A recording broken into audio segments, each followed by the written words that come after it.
जीवन में कुछ ऐसा करो जिससे आप जब इस दुनिया से विदा लें तो आपके चेहरे पर सुकून की मुस्कुराहट हो और पूरी दुनिया आपके जाने का शोक मनाए। हर किसी के बस की बात नहीं होती इसको सच साबित करने की। हम B.R. अम्बेडकर की बात कर रहे हैं।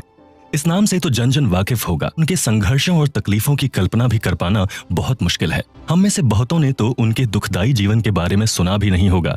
इसलिए हम उनकी ये जीवनी लेकर आए हैं ताकि आप उनके जीवन से कुछ सीख पाएं और अपने जीवन के उद्देश्यों को पूरा कर पाएं। आज के कठिन समय और विश्व में फैले आर्थिक संकट, बीमारी, मुश्किल हालात के कारण कहीं ना कहीं हमारा मनोबल टूटता जा रहा है। हमें जरूरत है प्रेरणा, आत्मविश्वास और आत्मसंतुष्टि की। ऐसे में अम्बेडकर जी की जीवनी एक आशा की किरण और पथ प्रदर्शक है। उन्होंने अपने जीवन के द्वारा हमें ऐसी बात बताई है कि हम शायद ही कहीं और पढ़ या सीख पाते हैं। कैसे वो अपने समाज को आगे तक लेकर गए और पूरे विश्व से उसका परिचय कराया। उनका जीवन सिर्फ संघर्षों से ही नहीं बल्कि मोटिवेशन और जोश से भी भरा था। अछूत समाज में जन्म लेकर सफलता की सर्वश्रेष्ठ ऊंचाई पर पहुंचना उनकी मेहनत और अथक प्रयास का ही नतीजा था। कहते हैं कि पुराने समय में भारत सोना उगलता था।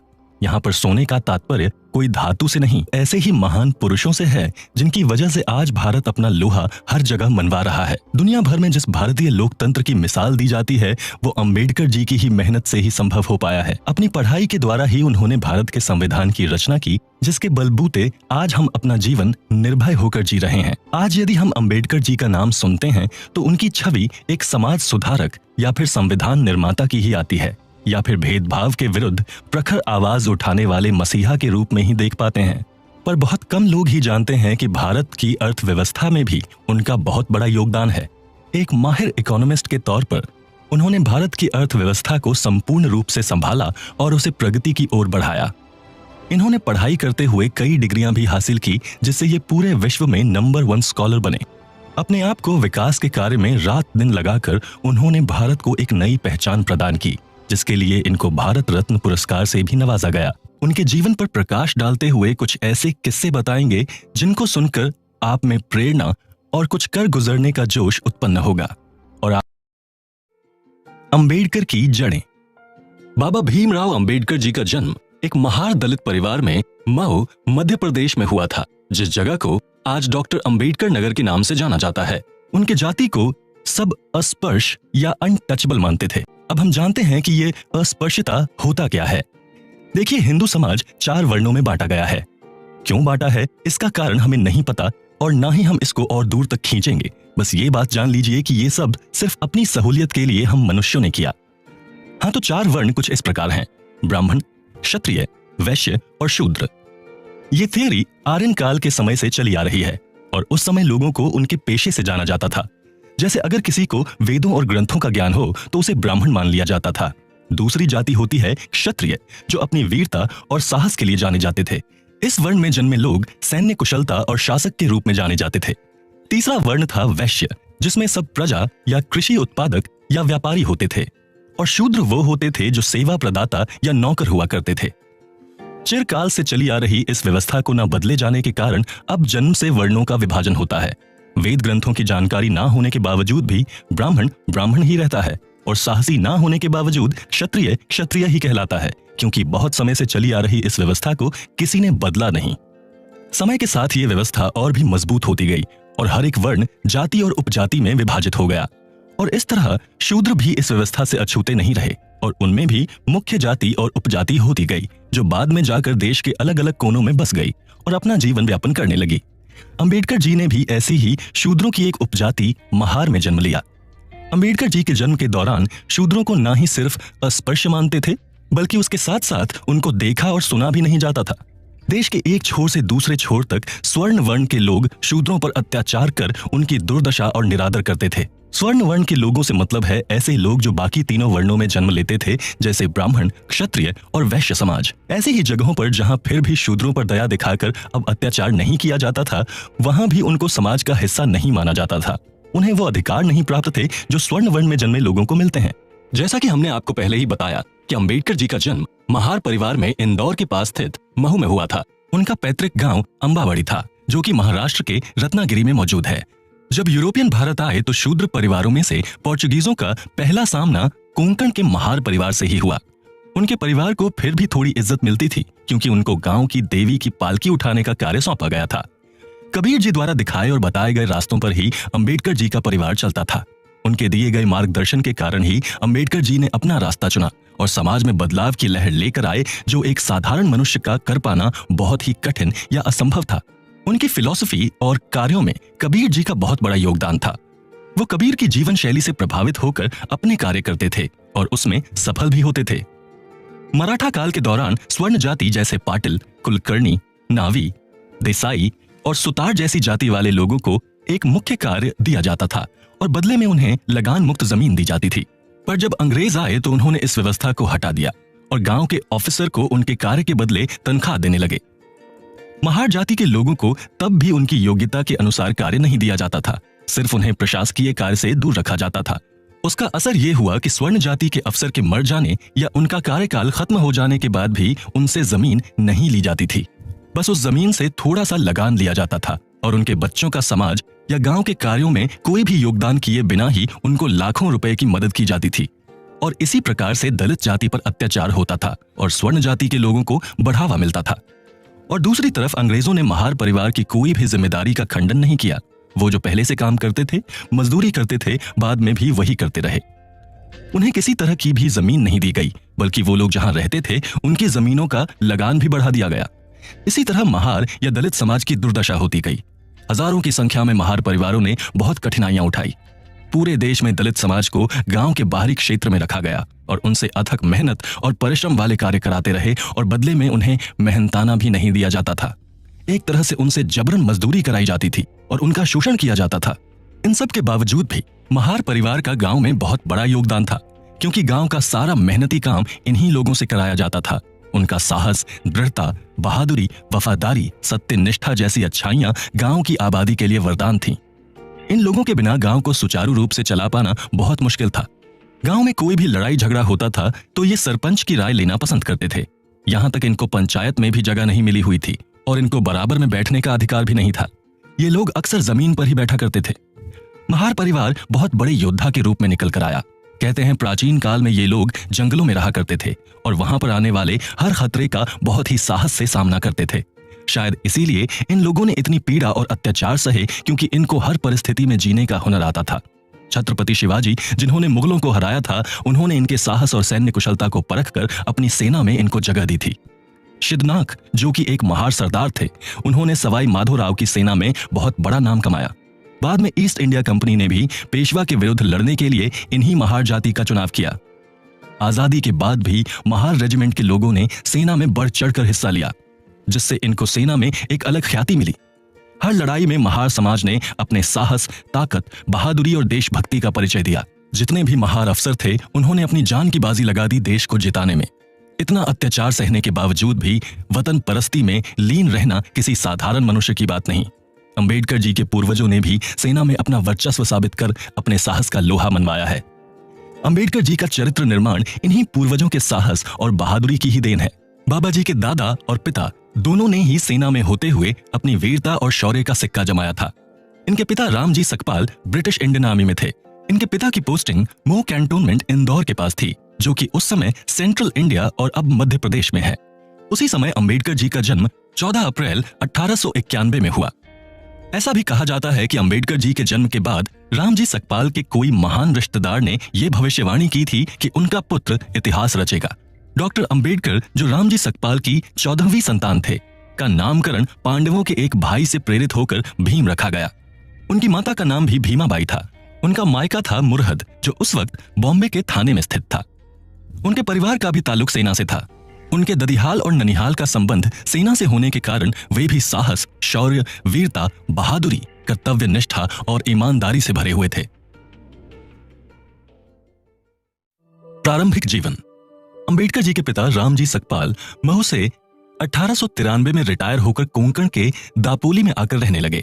5 वर्ष की आयु में उन्होंने भीम का दाखिला उनके बड़े भाई के साथ दापोली के ही एक स्कूल में कराया। रामजी जो पेंशन पाते थे, उससे उनका गुजारा नहीं चल पाता था, इसलिए उन्होंने सतारा जिले में दूसरी नौकरी करना शुरू कर दिया। अभी सतारा में रहते हुए उन्हें ज्यादा दिन नहीं हुए थे कि अंबेडकर जी की मां का स्वर्गवास हो गया और परिवार की सारी जिम्मेदारी रिटायर्ड सूबेदार के सिर पर आ गई। उस समय भीम महज 6 वर्ष की आयु के थे। रामजी और भीमाबाई की 14 संतान में से सिर्फ 3 भाई और 2 बहन ही जीवित रह गए थे। रामजी धर्मपरायण होने के साथ साथ ही बहुत सख्त अनुशासक भी थे। उन्होंने अपनी संतानों को हिंदू ग्रंथों जैसे रामायण और महाभारत की पंक्तियों को अच्छे से याद कराया और इसके साथ साथ कबीर और महाराष्ट्र के साधुओं के भक्ति गीत भी मुंह ज़बानी याद कराए। जल्द ही भीम अपनी प्रारंभिक शिक्षा पूरी करके हाई स्कूल में अपने बड़े भाई के साथ आ गए। उनके शिक्षा के दौरान उन्होंने बहुत सारी यातनाएं सही और समाज में फैली जाति कुप्रथा से भी वाकिफ हुए, जिसने उनके मासूम से मस्तिष्क पर अमिट और संवेदनशील छाप छोड़ी। उनके जीवन का एक छोटा सा किस्सा है कि गर्मी के एक दिन में भीम और उनके बड़े भाई आनंद सतारा से निकलकर अपने पिता से मिलने जा रहे थे, जो कि उस समय गोरेगांव में कैशियर के तौर पर कार्यरत थे। वे ट्रेन से सफर करके मसूर स्टेशन पर पहुंचे, जहां पर उन्होंने रामजी से मिलना था। उन्होंने घंटों अपने पिता का इंतजार किया, पर वो नहीं आए। शायद उनके पिता तक उनके आने की चिट्ठी नहीं पहुंची थी, तो उन्होंने एक बैलगाड़ी की ताकि वो अपने पिता तक गोरेगांव पहुंच जाएं।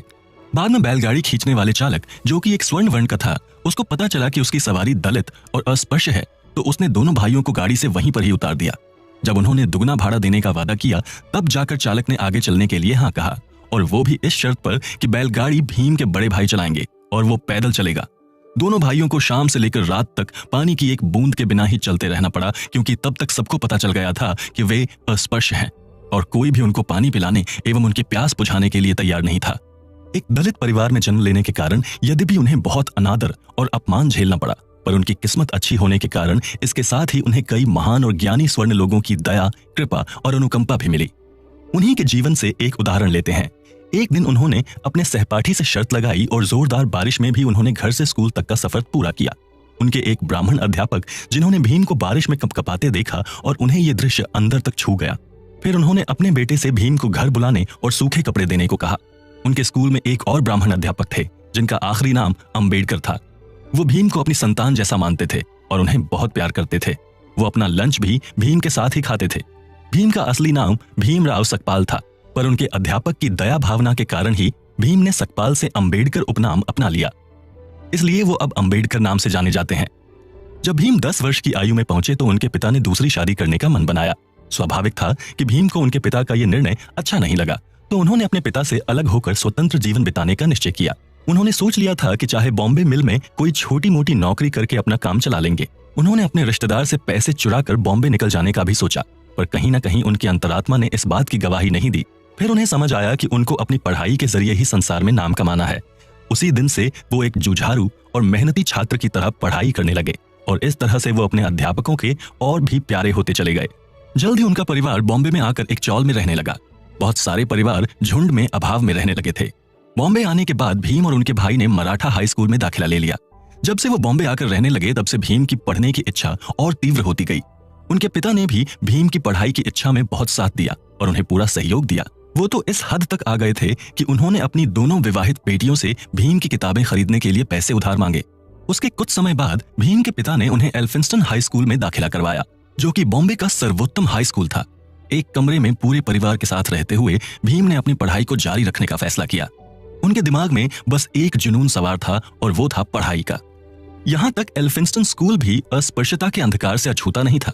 भीम को संस्कृत पढ़ने की बहुत ललक थी, पर दलित होने के कारण उन्हें पर्शियन पढ़ने पर मजबूर किया गया, क्योंकि उस समय का मानना था कि संस्कृत सिर्फ ब्राह्मण या स्वर्ण वर्ण के लोग ही पढ़ सकते हैं। बाद में भीम ने अपने दृढ़ संकल्प के चलते ही संस्कृत पढ़ी। जिस संस्कृत को उनको पढ़ने नहीं दिया गया था, वे उसमें ही सबसे बड़े स्कॉलर बने। दलित परिवार से ताल्लुक रखने के कारण उनको बहुत सारी परेशानियों का सामना भी करना पड़ा, पर इसके बाद भी उन्होंने मैट्रिकुलेशन की परीक्षा 1907 में एल्फिंस्टन हाई स्कूल से पास की। उन्हें सबसे ज्यादा अंक पर्शियन में मिले थे। उस समय के दौरान गरीब, जरूरतमंद और योग्य छात्रों के लिए कोई भी हॉस्टल नहीं उपलब्ध था। उन्हें कोई दिशा दिखाने वाला भी नहीं था। पूरे जिले में कुछ ही स्कूल और कॉलेज थे, जो कि बड़े शहरों जैसे पुणे और बॉम्बे में स्थित थे। यहाँ तक जो अमीर छात्र थे या फिर जो स्वर्ण वर्ण के थे, वो लोग भी अपनी पढ़ाई पूरी नहीं कर पाते थे। तो आप इस बात का अंदाजा लगा सकते हैं कि जो गरीब और दलित समाज के छात्र थे, उनके लिए आगे पढ़ पाना कितना चुनौतियों भरा रहा होगा। किसी दलित समाज में जन्म लेकर इतने आगे तक आना और इतनी पढ़ाई कर पाना किसी सपने के बराबर था। भीम का पढ़ाई पूरा करना दलित समाज के इतिहास के लिए मील का पत्थर साबित हुआ। उनका पढ़ाई पूरा करना उनके समाज के लिए भी बड़ी बात थी, क्योंकि किसी ने सदियों से चली आ रही प्रथा के खिलाफ जाकर पूरा इतिहास बदल कर रख दिया था, और इस अवसर को उनके समाज ने बहुत जोरों शोरों से मनाया था। महाराष्ट्र के समाज सुधारक S.K. बोले से भीम की मीटिंग रखवाई गई और इस मीटिंग में एक दूसरे समाज सुधारक जो कि K.A. किर्लोस्कर थे ने भी हिस्सा लिया। किर्लोस्कर विल्सन हाई स्कूल में एक असिस्टेंट टीचर के तौर पर तैनात थे। उनकी अक्सर भीम से मुलाकात हो जाया करती थी और उसके बाद वो दोनों साथ में घंटों पढ़ाई करते थे। किर्लोस्कर भीम से इतने प्रभावित हो गए कि उन्होंने भीम को अपनी पुस्तक संकलन से किताब लेने का भी मौका दिया और उन्होंने अपनी लिखी गई पुस्तक लाइफ ऑफ गौतम बुद्ध भी भेंट की। इस पुस्तक का भीम पर गहरा प्रभाव पड़ा और इसी किताब ने उनको हिंदू से बुद्धिस्ट में बदल दिया। उस समय के रिवाज को निभाते हुए भीम का विवाह उनके हाई स्कूल पास करने के बाद ही कर दिया गया।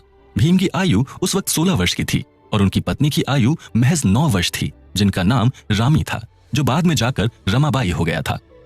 कम उम्र में शादी हो जाने के बाद भी उनकी पढ़ने की इच्छा कम नहीं हुई, अपितु और बढ़ती गई। उनके मन में लगी पढ़ाई की आग को उनके पिता और हवा देते थे और इस तरह उन्होंने कभी भी इस आग को बुझने नहीं दिया। पर कहते हैं जीवन आपका हर घड़ी हर पल इम्तिहान लेता है। ऐसा बाबा साहेब के साथ भी हुआ। एल्फिंस्टन कॉलेज से इंटरमीडिएट की परीक्षा पास करने के बाद उनके पास आगे की परीक्षा पास करने के लिए बिल्कुल भी पैसे नहीं बचे थे। तब फिर से किस्मत ने उनका साथ दिया। जब भीम जी की परेशानी उनके मित्र किर्लोस्कर को पता चली तो उन्होंने स्वयं तत्कालीन बड़ौदा के राजा सयाजी राव गायकवाड़, जो कि एक दयालु और मर्म हृदय के थे, उनसे मुलाकात की। बड़ौदा के महाराज ने बहुत पहले ही गांव में ये आदेश दे दिया था कि अगर किसी भी दलित को अपनी पढ़ाई जारी रखने के लिए या फिर आगे पढ़ने के लिए मदद चाहिए तो वो हमेशा तत्पर रहेंगे। किर्लोस्कर की याचना से महाराज भीम से मिले और उनसे बहुत सारे प्रश्न पूछे, जिनके उत्तर से निश्चित होकर उन्होंने भीम को आगे की पढ़ाई जारी रखने का आदेश दिया और उनकी आर्थिक सहायता करने का भी आश्वासन दिया। भीम को 25 रुपए हर माह मिलते थे, जो कि उस समय में बहुत बड़ी रकम हुआ करती थी। उसके बाद भीम अपनी आगे की पढ़ाई बिना किसी बाधा के करते चले गए। महाराजा द्वारा दी गई आर्थिक सहायता से उनके परिवार ने पटेल में एक 2 कमरे का अपार्टमेंट खरीद लिया। भीम जी को एक अलग से कमरा मिला हुआ था जिसमें वो सिर्फ अपनी पढ़ाई किया करते थे। उन्होंने अपना BA 1913 में पास किया। BA करने के बाद उन्हें बड़ौदा स्टेट आर्मी में लेफ्टिनेंट की पोस्ट पर तैनाती मिली, लेकिन बदकिस्मती ने उनका साथ नहीं छोड़ा। जनवरी 1913 में उनकी नौकरी ज्वाइन करने के 15 दिन बाद ही उनके पास टेलीग्राम आया जिसमें उनके पिता की बीमारी के बारे में लिखा था। उनका पिता के प्रति स्नेह इतना ज्यादा था कि अपनी नौकरी की परवाह ना करते हुए वो बॉम्बे रवाना हो गए। वहां जाकर उन्हें पता चला कि उनके पिता की तबीयत बहुत खराब है। उनके पिता उस वक्त मृत्यु के करीब पहुंच चुके थे। 2 फरवरी 1913 में उनके पिता का देहांत हो गया। अपने पिता को खो देने का गम भीमराव जी बर्दाश्त नहीं कर पा रहे थे। उन्होंने अपने पिता को हमेशा जीवन के लिए लड़ते देखा। उनके साहस और परिश्रम के कारण ही आज उनकी संतान इस मुकाम पर पहुंची थी। हमेशा कठिनाइयों का डट कर सामना करना और अपने मनोबल को हारने ना देना, ये सब उनको उनके पिता ने ही सिखाया था। ऐसा माना जाता है कि रिटायर सूबेदार राम जी के मरने से पहले अपने प्रिय पुत्र की पीठ पर हाथ रखकर उन्हें अपना आशीर्वाद के साथ अपना अदम्य संकल्प और साहस भी देकर इस दुनिया से अलविदा लिया। वो अपने पीछे अपनी विरासत के तौर पर अपने पुत्र को छोड़ गए। पश्चिम में अल्पवास। कहते हैं कि परिस्थितियां भी इंसान का भविष्य तय करती हैं। अगर भीम जी के पिता ना बीमार पड़े होते तो वो कभी बड़ौदा वाली नौकरी छोड़कर नहीं आते। सोचिए भीम की नियति का तब क्या होता अगर वो लौटकर बॉम्बे नहीं जाते। वो बड़ौदा वाली नौकरी ही करते रहते और ज्यादा से ज्यादा स्टेट की प्राइम मिनिस्टरशिप तक प्रमोट हो जाते। और दलित परिवार से आने के कारण इतना कर लेना ही उनके लिए सपनों से कम नहीं था। पर नियति ने भीम के लिए इससे कुछ बहुत बड़ा सोच रखा था, क्योंकि उन्हें इतिहास में नाम कमाना था और अपनी एक अमिट छाप छोड़नी थी। उसके कुछ दिन बाद ही बड़ौदा के राजा ने यह घोषणा की कि वो कुछ योग्य छात्रों को अमेरिका की कोलंबिया यूनिवर्सिटी भेजना चाहते हैं और उसका पूरा खर्चा वो खुद उठाएंगे। इसको सुनकर भीम के तो जैसे भाग्य ही खुल गए हों। उन्होंने महाराज से बाहर जाकर पढ़ाई करने की इच्छा जताई। महाराज तो पहले से ही भीम से प्रभावित थे। उन्होंने भीम से इस स्कॉलरशिप में अप्लाई करने को बोला। 4 जून 1913 में भीम के साथ साथ 3 और स्कॉलर्स ने शिक्षा के डेप्यूटी ऑफिस के अंतर्गत एक एग्रीमेंट में हस्ताक्षर किए, जिसमें लिखा था कि वो अमेरिका जाकर बताए गए विषय से पढ़ाई करेंगे और पढ़ाई पूरी खत्म करके कोलंबिया यूनिवर्सिटी से लौटने के 10 साल बाद तक अपने प्रांत के विकास में लग जाएंगे। ये घटना भीमराव जी के जीवन में एक नया मोड़ लेकर आई। भीमराव की सफलता के बहुत सारे आयामों के रास्ते खोल दिए और भीम की पढ़ाई का सपना भी सच होने के कगार पर ला दिया। जॉर्ज वॉशिंगटन की लीडरशिप में नॉर्थ अमेरिका भी उस समय फलने फूलने लगा था। स्टैच्यू ऑफ लिबर्टी की तरह ही यूनाइटेड स्टेट्स ऑफ अमेरिका एक ताकतवर, संयुक्त और लिबरल हो गया था। George Washington, Abraham Lincoln, Thomas Jefferson और Negro leader Booker T Washington के साहस और पराक्रम ने लोगों पर जादू सा कर दिया था। उस समय अमेरिका सच में सपनों की नगरी बन चुका था।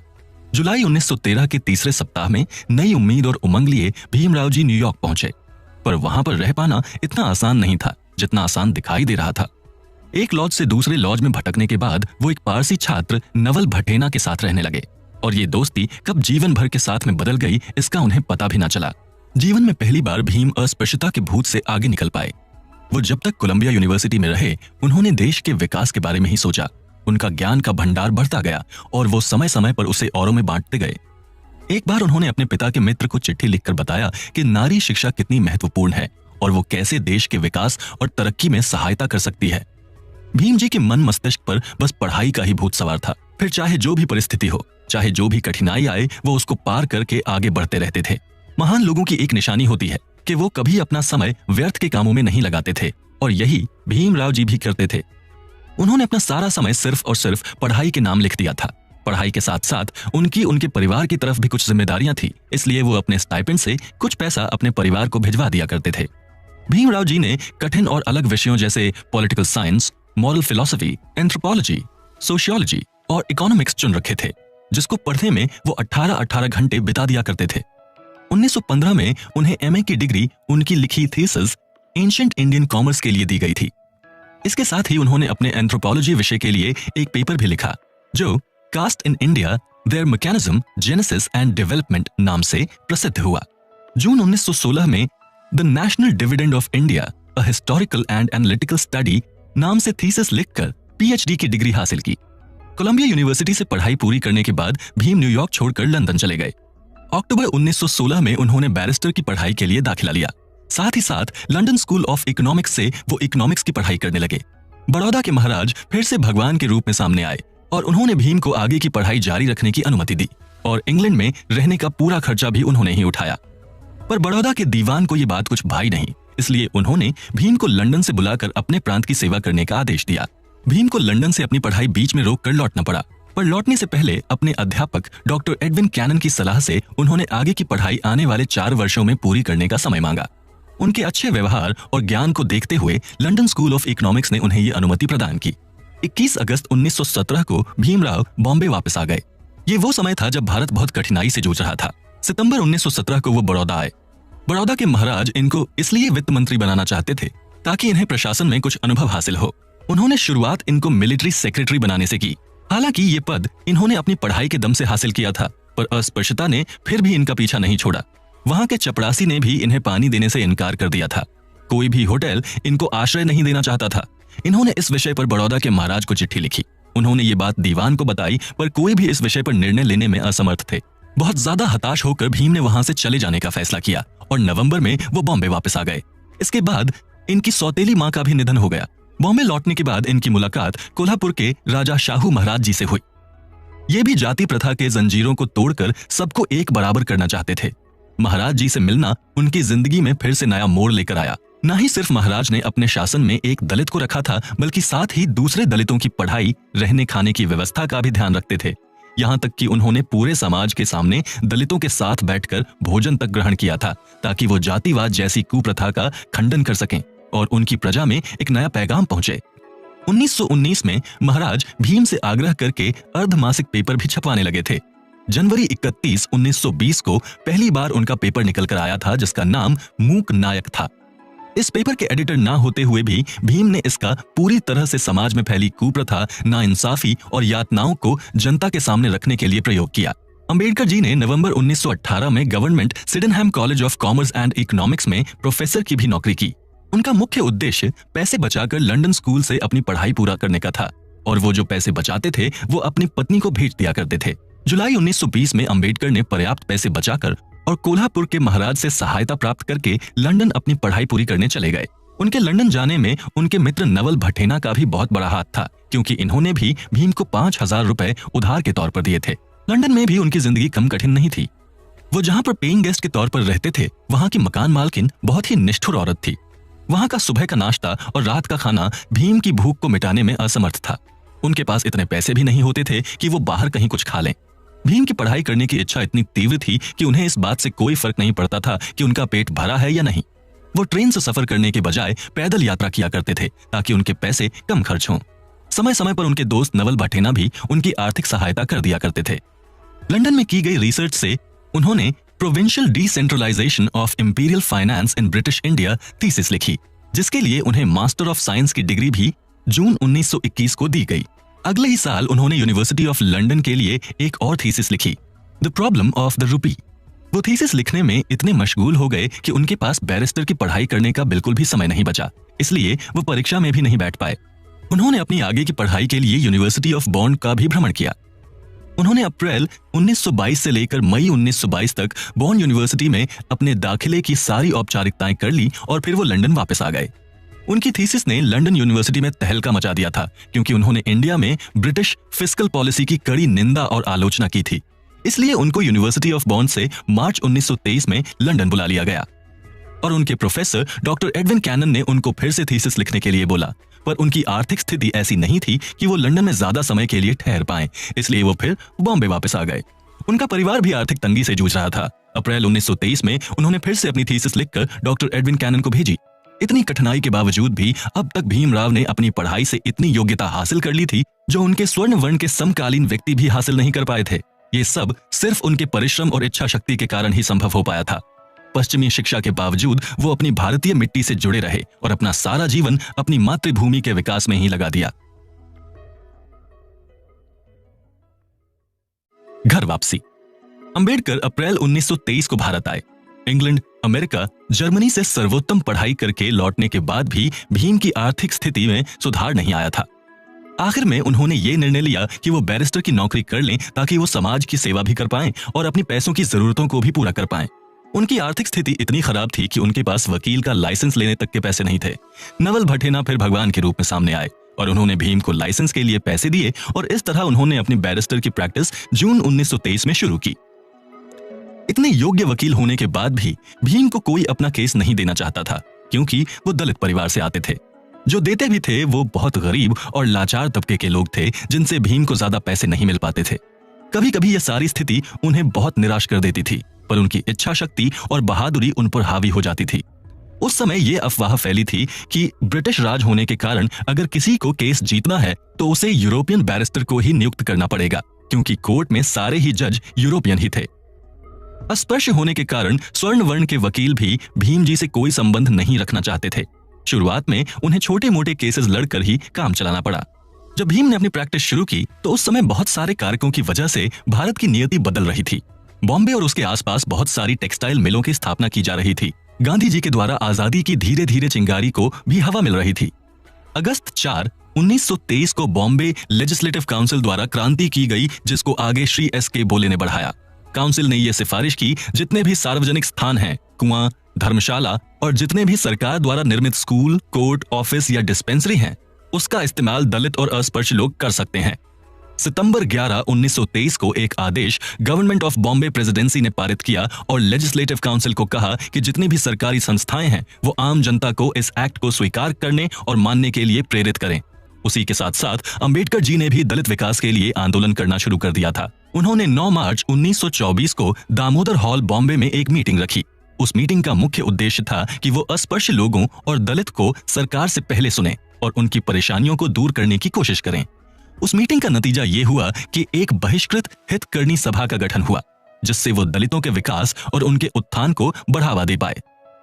दलितों में पढ़ाई को प्रचारित करना, लाइब्रेरी और स्टडी सर्कल का निर्माण करके भारत के कल्चर को दलितों के बीच प्रचारित करना, इंडस्ट्रियल और एग्रीकल्चरल स्कूल को बनवाकर दलितों की आर्थिक स्थिति को सही करना और प्रताड़ित और परेशान दलितों की शिकायत सरकार तक लाना, ये सारे मुख्य कार्य थे इस सभा के। इस सभा के प्रेसिडेंट थे C.H. सीटलवुड, जो कि एक उच्च जाति के गुजराती हिंदू थे और अपने समय के बेहतरीन लॉयर। सभा के वाइस प्रेसिडेंट एक उम्दा लोगों का समूह था, जिसमें M. निसिम, रुस्तम जी जिनवाला जो कि एक पारसी वकील थे, G.K. Nariman, R.P. Paranjpe, V.P. Chyavan और B.G. खेर शामिल थे। अंबेडकर जी मैनेजिंग कमेटी के चेयरमैन थे। कई और आंदोलन इसी सभा की तरह ही परस्पर चल रहे थे, पर उनमें और अंबेडकर जी के आंदोलन में यह फर्क था कि अंबेडकर जी अस्पृश्यता को जड़ से उखाड़ फेंकना चाहते थे और दूसरी सभी बाल विवाह जैसी कुप्रथा पर ज्यादा जोर दे रही थी। अंबेडकर जी का मानना था कि अस्पृश्यता को तभी हटाया जा सकता है जब हम उसकी जड़ से सुधार करें। इसके लिए उनका कहना था कि हिंदू समाज का फिर से गठन करना होगा। सिर्फ उनके साथ सार्वजनिक खाना खाने और उनके प्रति दया जताकर ही काम नहीं चलेगा। हिंदू समाज में जातिवाद में सुधार करना होगा, जातिवाद सोच को हटाना होगा। सिर्फ ब्राह्मण ही पंडित नहीं बन सकते, हिंदू ग्रंथों का मानकीकरण जैसे सुधार इत्यादि।